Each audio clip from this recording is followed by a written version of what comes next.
Welcome to Season 1 of Press the Button. As part of this 10-episode season called Taking Back the Narrative, we are handing the microphone to members of communities affected by nuclear weapons, so they can share their stories and their experiences in the ways they want them to be told.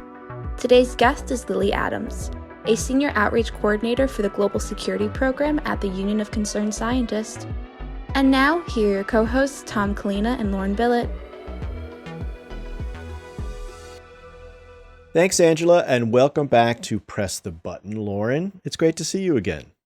Hi, Tom. It's great to see you, and it's great to be back on Press the Button. We are now at the halfway mark of our first season, and it's been a great season so far. But before we get started with this week's episode, let's dive into the nuclear news. Tom, what updates do you have for our listeners today? Over the weekend, global leaders gathered at the G7 summit in Hiroshima, the first city to be destroyed in a nuclear attack. There were hopes that the G7 would lay out a new agenda to reduce rising nuclear dangers from the war in Ukraine, a budding U.S. arms race with Russia and China, and the free fall of U.S.-Russian arms control. But unfortunately, no new plans emerged. The leaders did visit the Hiroshima Peace Park near the center of the attack. The leaders spoke to a bomb survivor and visited the Atomic Museum, all symbols of the inhumanity of nuclear war. The G7 leaders did repeat their call for a world without nuclear weapons and urged Russia, Iran, China, and North Korea to cease nuclear escalation and embrace nonproliferation. But the G7 statement on nuclear disarmament offered no new steps to get to a world free of nuclear weapons. This was a missed opportunity to address the risk of nuclear war in Ukraine, Russia's refusal to talk about the New START treaty, and China's growing forces. We simply cannot avoid a new nuclear arms race without bolder global leadership. Ukraine's President Zelensky made a surprise visit to the G7 in Hiroshima and said Russia must abandon its nuclear blackmail of the world. Zelensky said pictures of Hiroshima in ruins reminded him of destroyed towns in Ukraine. In a major reversal, White House National Security Advisor Jake Sullivan said Sunday that Washington would support an international effort to train Ukrainian pilots to fly U.S. F-16 fighter jets. This will likely be followed by U.S. allies sending the jets to Ukraine. It is unclear still whether any of those jets will be sent directly from the United States. Zelensky has long asked Western allies to provide modern fighter jets for Ukraine's air defense, and Washington has repeatedly refused until now. Moscow quickly warned that sending F-16s to Ukraine would involve, quote, enormous risks, unquote. And for this episode, our executive producer, Angela Kellett, sat down with Lilly Adams. She is a Senior Outreach Coordinator for the Global Security Program at the Union of Concerned Scientists and co-founder of nuclearvoices.org. Lilly is one of the many advocates bringing voices impacted by nuclear weapons to light and pushing legislation to address these issues. In past episodes, we've talked about compensation for nuclear harm that will expire if action isn't taken.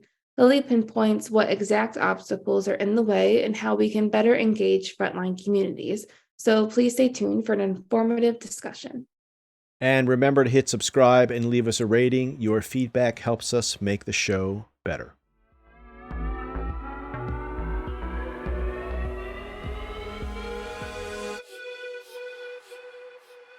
So far this season, we have featured voices from frontline communities who have been sharing their personal stories about how nuclear weapons have fundamentally impacted their lives. For those who have been directly impacted or harmed by nuclear weapons, especially through weapons production, testing, and waste cleanup and storage, they continue to suffer disproportionate health, environmental, and cultural harms. For these communities, justice can take many forms. Advocates have called for there to be an acknowledgement of wrongdoing by the United States for conducting nuclear tests, compensation for radiation-exposed people, and improved access to healthcare, education, and employment. They have called for the expanded and extended version of existing agreements like the Radiation Exposure Compensation Act, known as RECA, and the Compact of Free Association, known as COFA. For those most affected by nuclear weapons, to get some sort of justice, legislation or treaties must be signed and ratified. And advocates are working tirelessly for this to happen. Advocates like Lilly Adams, who is a Senior Outreach Coordinator for the Global Security Program at the Union of Concerned Scientists and co-founder of nuclearvoices.org. She is one of these people bringing these voices to light and pushing for legislation to address these issues. Lilly, I'm so happy to have you back on the show today. Thanks so much for having me. The Radiation Exposure Compensation Act, as well as the Compact of Free Association, are both scheduled to expire soon. Currently, what is being done to extend and expand RECA and to renegotiate the compact? So, as you said, advocates are working tirelessly, and especially those who are from these communities that have been impacted. So the fight continues. On RECA, so right now it's set to expire in the summer of 2024. So of course, folks are looking at another extension, but communities are very clear that we can't continue to kick the can down the road. We've been doing that now for over 20 years since RECA was last expanded.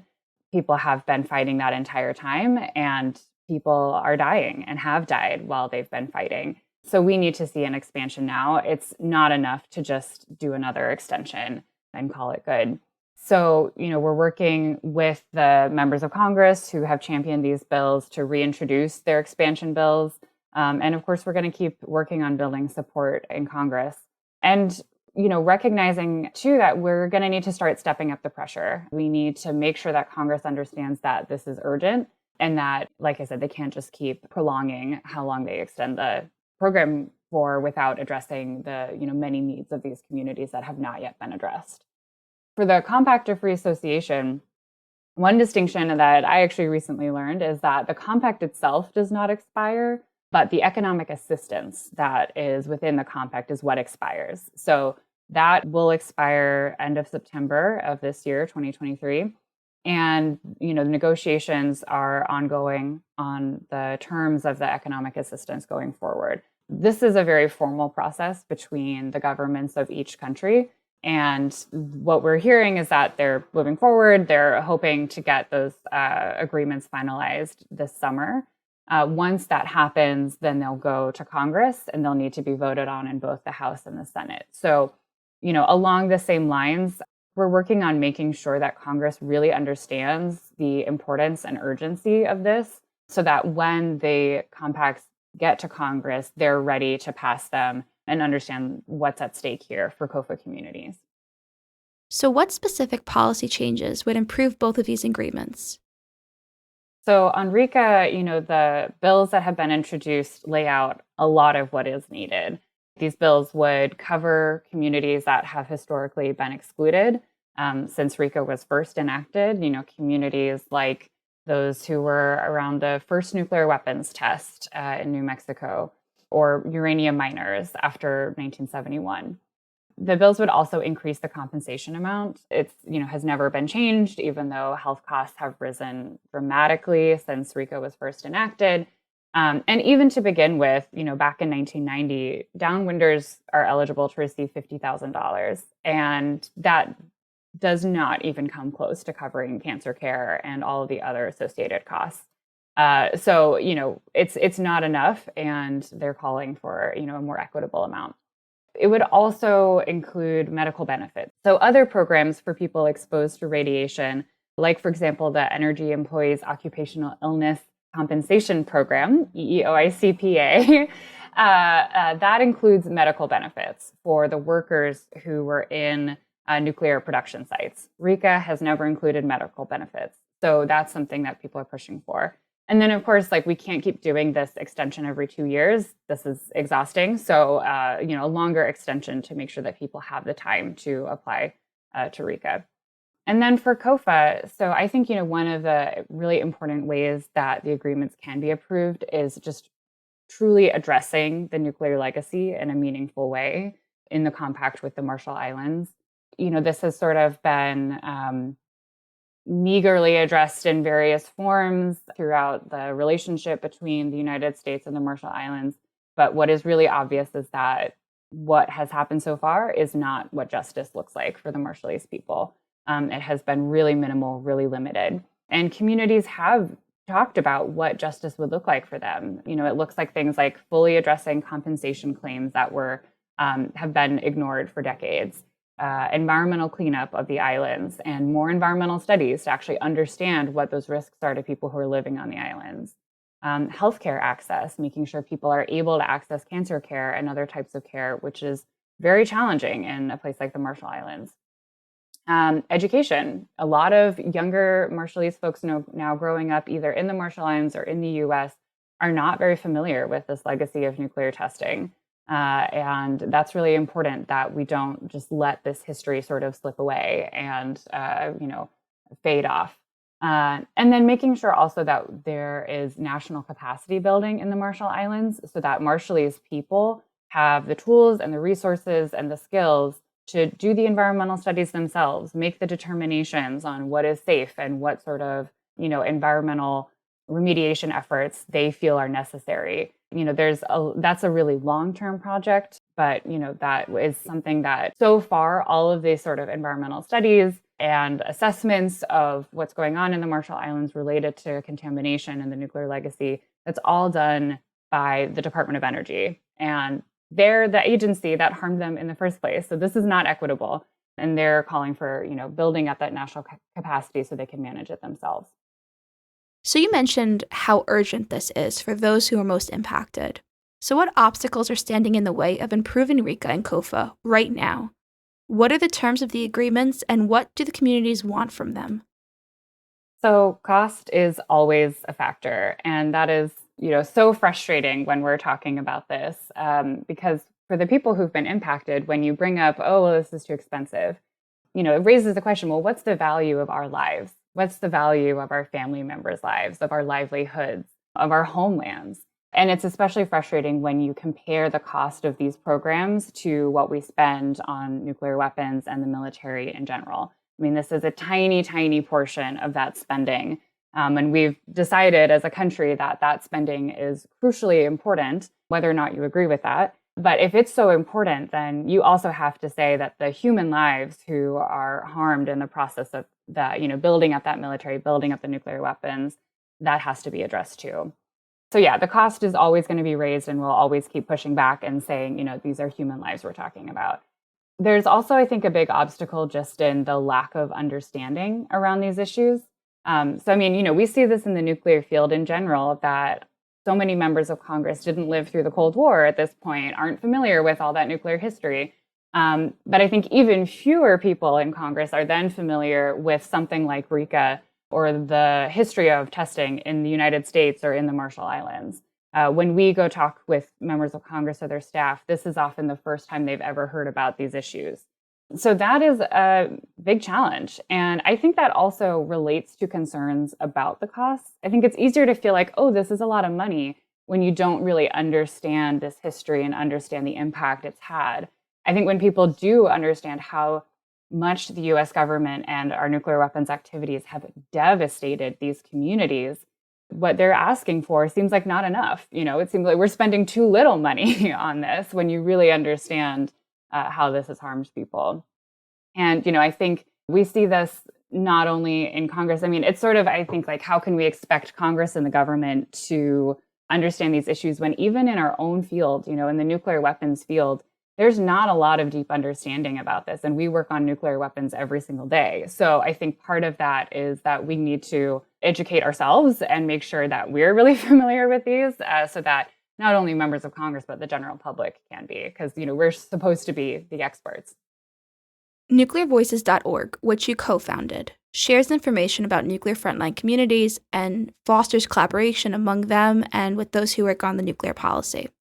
What should people know about nuclear frontline communities and the people behind this work?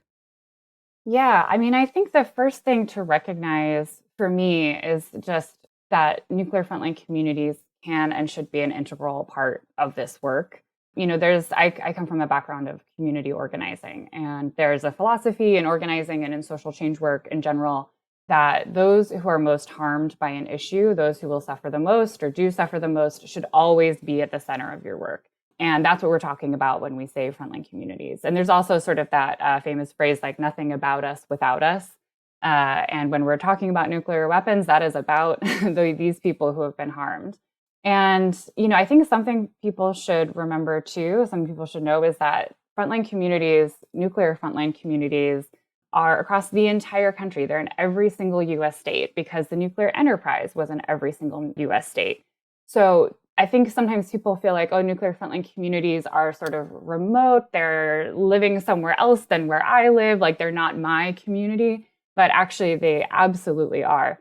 And so we're working on, helping to make sure folks understand that this is, these communities are also their own communities. Something that I think is really important for people to understand when we talk about frontline communities also is that these effects may have started decades ago.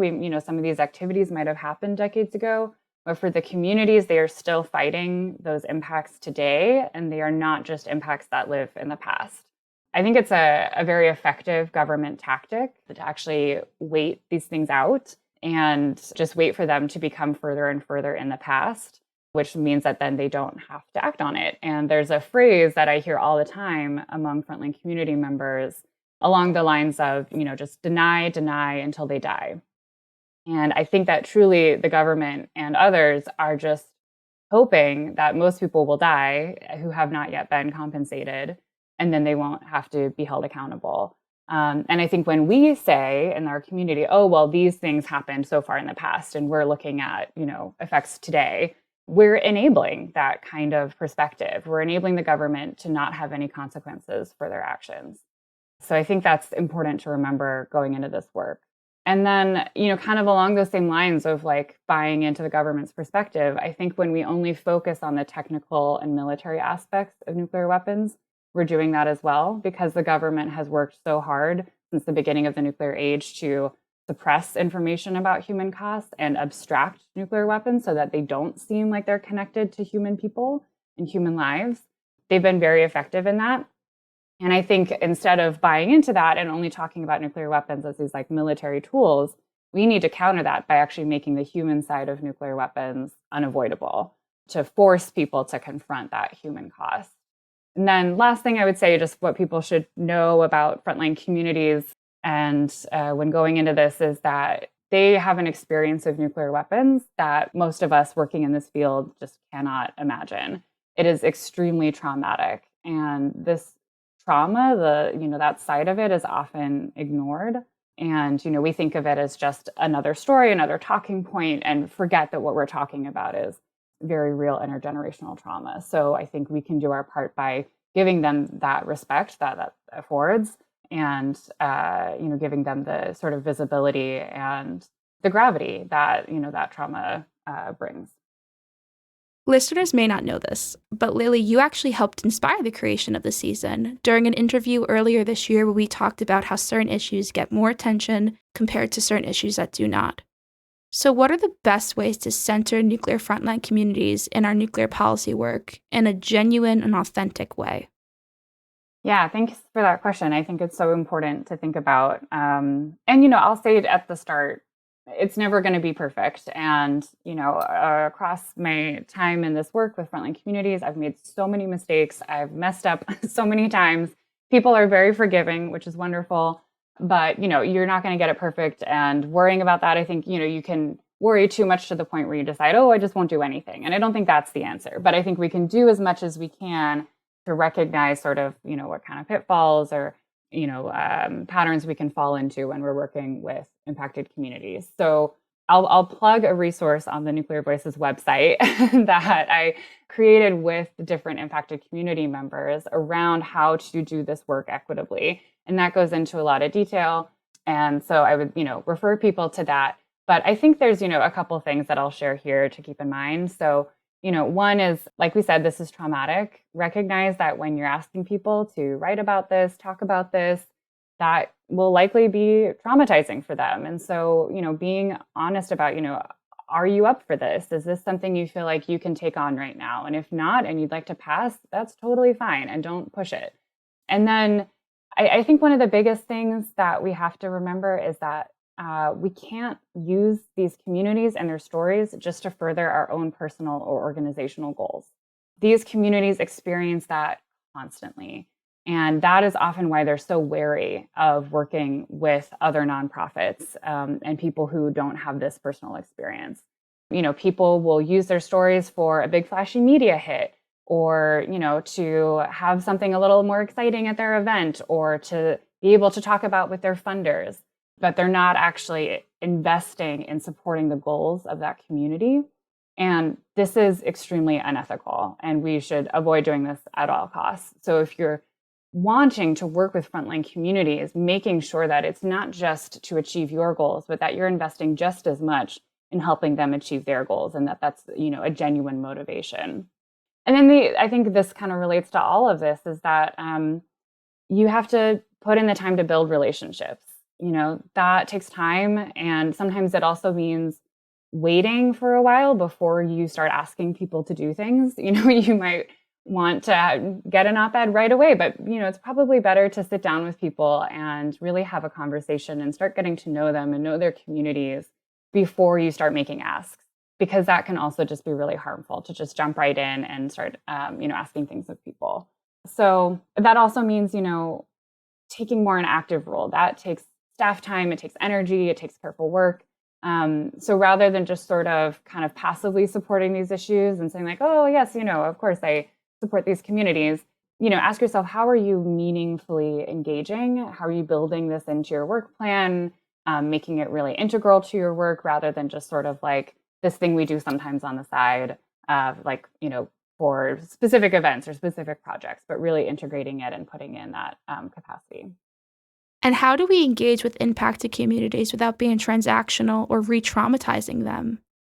Yeah, well, again, Nuclear Voices, my website, which I will also say I created with an incredible advocate, Alan Owen from Lab Rats International, who is the son of a British atomic veteran. And I mean, his work is really just wonderful, and working with him has been such a joy on this. And, he is someone who knows this fight is extremely personal to him and his community of atomic veterans. So it has, so many great things on there. We're hoping to really continue expanding it. But if you're just looking to get a better understanding of who are these community members, what are they working on, where are they, that's a great way to just click around and, check out the folks in the directory. And then there are also things like the resource I mentioned on how to work equitably with communities. We have some testimonies, and we'll continue building out all of those resources. Specifically on RECA, there's the expandreca.org website, which just has a lot of the basic background information, both about the program as it stands right now, and then what communities are working to do to expand it. And similarly, a big feature of the website too is just people's personal stories, which, we've kind of said this a lot throughout the interview, but just taking the time to listen to those stories. If you're looking to learn more, there are a lot of places where you can find those stories, and actually reading them, I think, is so important, or listening to them. And then I want to plug the Nuclear Truth Project as well, which is also looking into this question of how do we work equitably with communities. So they have a set of protocols that they've been developing, particularly with Indigenous impacted community members. And then they also have some great resources on just the history and background on some of these issues. So those are all great. And then the last thing I would say is just listen to this whole series and listen to all the folks that Plowshares is bringing on. I think I'm happy to be here, but don't listen to me. Go listen to the people who've actually experienced this. The episodes have been so moving so far, and they're so powerful. So I just want to encourage people to check out this whole series. Thank you, Lilly. I will say listen to Lilly as well, because a lot of the voices you're going to hear this season are featured on Nuclear Voices. So please listen and engage with these people and hear their stories. And let's learn how to center them in our work. Lilly, thank you for all the work you continue to do on this. Thank you for educating people like me on this and keeping us hopeful that we can make change. Thank you. Yeah, thanks again for having me and for, making this a real priority. Thanks for listening to Press the Button. This podcast is produced and edited in Washington, D.C. by Alex Hall, Angela Kellett, and Loan Billett, and in San Francisco by Charles Crosby. Audio engineering by Jacqueline Shing. Our theme song is Black Nymph by Peridot. To continue the dialogue and support our work, visit plowshares.org.